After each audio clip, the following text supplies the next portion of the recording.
নমস্কাৰ, মই পোনপ্ৰথমে বিশ্বনাথ চাৰিআলি যি ৰেলগেট স্থিত সাৰ্বজনীন ৰাস মহোৎসৱ কমিটিৰ সভাপতি নিৰঞ্জন হাজৰিকা, কাৰ্যকৰী সভাপতি বসন্ত বৰাকে ধৰি সমূহ বিষয়ববীয়া আৰু সদস্যক ধন্যবাদ আৰু কৃতজ্ঞতা জ্ঞাপন কৰিছোঁ। আৰু ক'ব লাগিব যে গুৰুজনাই যি আদৰ্শ দি গৈছিল যে সকলো জাতি বৰ্ণ ধৰ্ম নিৰ্বিশেষে সকলো ভাষা ভাষী লোক একত্ৰিত কৰি যি বৰ অসমৰ সপোন ৰচিছিল, মই ভাবোঁ যে এই বিশ্বনাথ চাৰিআলি সাৰ্বজনীন ৰাস মহোৎসৱৰ এয়া এক উদাহৰণ। কাৰণ যে এই বছৰ ধৰি মোৰ 4 বছৰ সম্পূৰ্ণ হ'ব। আমাৰ কেৱল মই বুলিয়ে নহয়, মোৰ পত্নী জোনমণি বেগমেও ধাৰাবাহিকভাৱে আমি 4 বছৰ ধৰি এই যি ভাও, মই নন্দ আৰু মোৰ পত্নীয়ে যশোদাৰ ভাৱত অৱতীৰ্ণ হৈ আহিছোঁ আৰু আজিও অৱতীৰ্ণ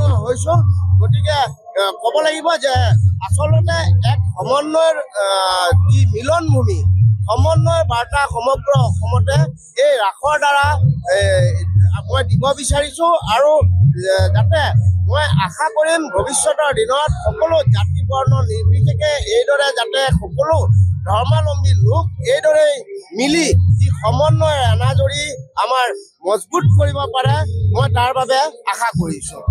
যিকোনো খবৰৰ বাবে যোগাযোগ কৰক 7099017330 অথবা 7099017990 নম্বৰত।